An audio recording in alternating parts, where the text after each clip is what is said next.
অনেকে যত্রতত্র যখন তখন শরঈ মাসালা জানার চেষ্টা করেন,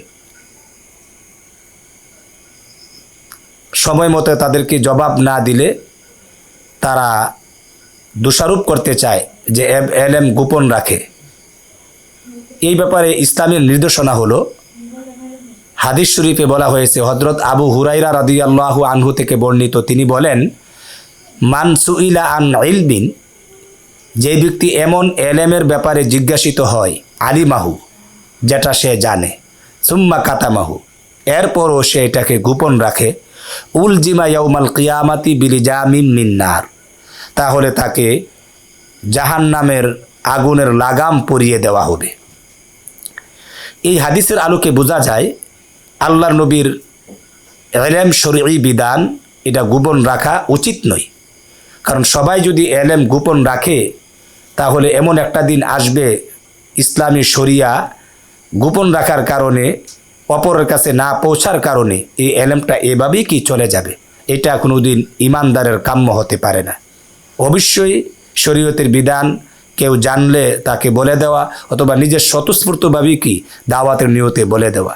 প্রশ্ন হলো, কোন কোন কারণে এলেমকে গোপন রাখা যায়? যেমন এলেম বলতে কোন এলেম? ফরজ, ওয়াজিব, সুন্নতে মুআক্কাদা, এমন প্রয়োজনীয় এলেমের ব্যাপারে জিজ্ঞাসিত হলে, এলেমটা যদি হয় কি ফুজলা, অতিরিক্ত মুস্তাহাবের ব্যাপার অথবা কি জায়েজের ব্যাপার, তাহলে এটা অপশন আছে বলা না বলা।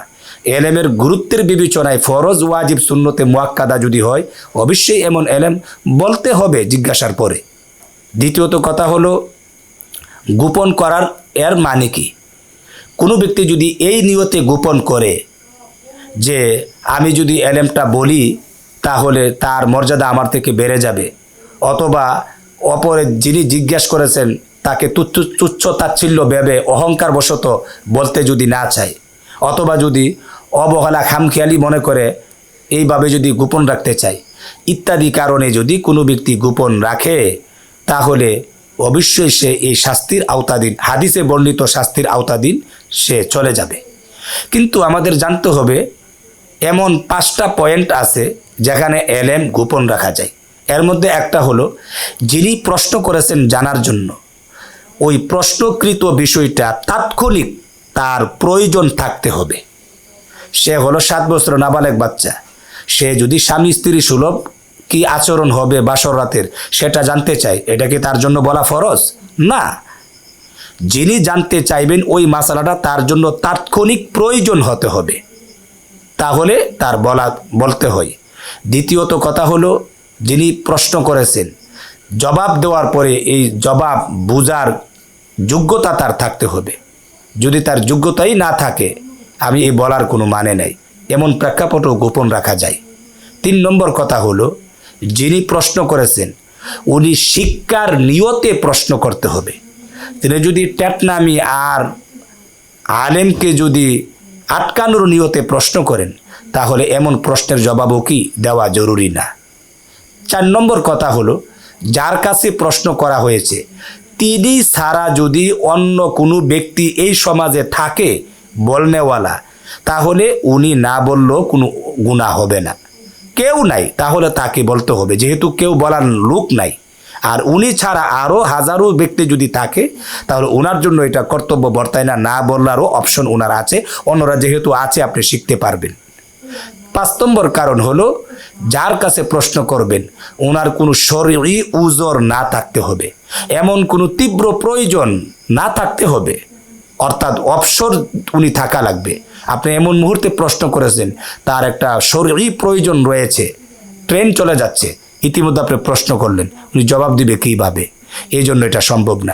এই 5 কারণে, অর্থাৎ যিনি প্রশ্ন করবেন ওনার তাৎক্ষণিক প্রশ্নের জবাবটা জানা প্রয়োজন হতে হবে। যিনি প্রশ্ন করবেন জবাব দেওয়ার পরে প্রশ্নের জবাব বোঝার যোগ্যতা থাকা লাগবে। যিনি প্রশ্ন করবেন উনি শিক্ষার নিয়তে প্রশ্ন করা লাগবে। আর 2টা হলো, যার কাছে প্রশ্ন করবেন ওনার কোনো শরঈ উযর না থাকা লাগবে।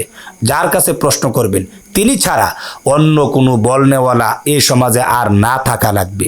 এই 5টি শর্তের কোনো একটা শর্ত যদি না পাওয়া যায় তাহলে আপনাকে আমাকে মাসালা তাৎক্ষণিক বলা কোনো ওয়াজিব না, জরুরি না। এই হাদিসের যে ধমকি, ওয়াঈদ, শাস্তির কথা বলেছেন, এর আওতায় আমি আসব না। আর 5টা শর্ত যদি পাওয়া যায় তাহলে অবশ্যই, আর যিনি এলেমটার ব্যাপারে সওয়াল করছেন, এটা যদি ফরজ, ওয়াজিব, প্রয়োজনীয় এলেম হয় তাহলে অবশ্যই আমাকে বলতে হবে। এই জন্য একটা শর্ত আছে, ইদা ফাতা শর্তু ফাফাতাল মাশরুত। এই 5টা শর্তের কোনো একটা শর্ত যদি না পাওয়া যায় বলা প্রয়োজন নাই, আর যদি পাওয়া যায় অবশ্যই আমাকে বলতে হবে। এই 5 শর্তের কোনো একটা শর্ত না পাওয়া গেলে আমি এড়িয়ে যাওয়ারও কি অপশন, সুযোগ আছে। আশা করি এই বিষয়টা নিয়ে আমরা আর ভুল বোঝাবুঝি হবে না।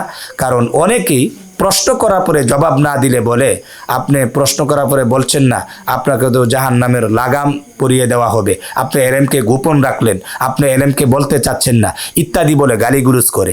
এই জন্য আমাদেরকে জানতে হবে, জানার আলোকে আমাদেরকে জবান খুলতে হবে।